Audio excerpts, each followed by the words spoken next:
ಮಾತೃ multi special hospital ಮತ್ತಷ್ಟು high tech ಆಗಿದೆ. ಈಗ 4 ಹೊಸ ಡಿಪಾರ್ಟ್ಮೆಂಟ್ಗಳು ಸೇರ್ಪಡೆಯಾಗಿದೆ. ಬೆಂಗಳೂರಿನಲ್ಲಿ ನಡೆದ ಸಮಾರಂಭದಲ್ಲಿ 4 ಹೊಸ ಡಿಪಾರ್ಟ್ಮೆಂಟ್ಗಳಿಗೆ ಚಾಲನೆ ನೀಡಲಾಯಿತು. ಸಚಿವ ಚಲುವರಾಯಸ್ವಾಮಿ, ಮಾಜಿ ಸಂಸದ ಡಿಕೆ ಸುರೇಶ್, ಶಾಸಕ ಡಾಕ್ಟರ್ ರಂಗನಾಥ್, ಗೋಪಾಲಯ್ಯ ಸೇರಿ ಹಲವು ಗಣ್ಯರು ಉಪಸ್ಥಿತರಿದ್ದರು. 40 ವರ್ಷಗಳಿಂದ ಉತ್ತಮ ಆರೋಗ್ಯ ಸೇವೆ ನೀಡುತ್ತಿರುವ ಮಾತೃ ಮಲ್ಟಿ ಸ್ಪೆಷಲ್ ಹಾಸ್ಪಿಟಲ್ ಜನರಿಗೆ ಇನ್ನಷ್ಟು ಸೇವೆಗಳು ಲಭ್ಯವಾಗುವ ಉದ್ದೇಶದಿಂದ 4 ವಿಭಾಗಗಳನ್ನು ಸೇರ್ಪಡೆ ಮಾಡಿದೆ.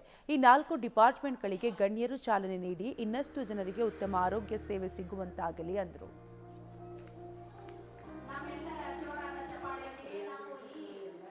ಎಲ್ಲರಿಗೂ ನಮಸ್ಕಾರ.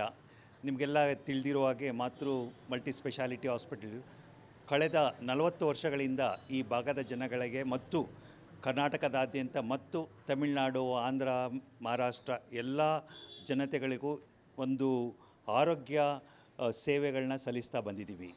ನಾವು ಇಷ್ಟು ದಿವಸ ಆರ್ಥೋಪೆಡಿಕ್ ಡಿಪಾರ್ಟ್ಮೆಂಟಲ್ಲಿ ಏನೇನು ಇನ್ನು ಹೊಸ ಆವಿಷ್ಕಾರಗಳಾಗ್ತಾಯಿತ್ತು ಅದನ್ನೆಲ್ಲ ಇಲ್ಲಿ ಅಳವಡಿಸಿಕೊಂಡಿದ್ದು.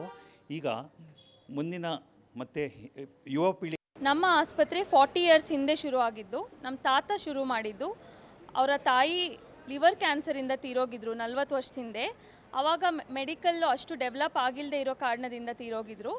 ಈಗ ಅವರು ಶುರು ಮಾಡಿರೋದನ್ನ ನಾವು ಮುಂದೆ ನರ್ಸಿಂಗ್ ಹೋಮ್ ಮಾಡ್ಕೊಂಡು ಬಂದು ಅದನ್ನು ಈಗ 2017 ಮಲ್ಟಿ ಸ್ಪೆಷಾಲಿಟಿ ಆಸ್ಪತ್ರೆಯನ್ನು ಮಾಡಿದ್ವಿ. ಇವತ್ತು ನಾವು 4 ಹೊಸ ಡಿಪಾರ್ಟ್ಮೆಂಟ್ಸ್ನ ಓಪನ್ ಮಾಡ್ತಾ ಇದ್ದೀವಿ. Level 3 NICU, cosmetic gynaecology, IVF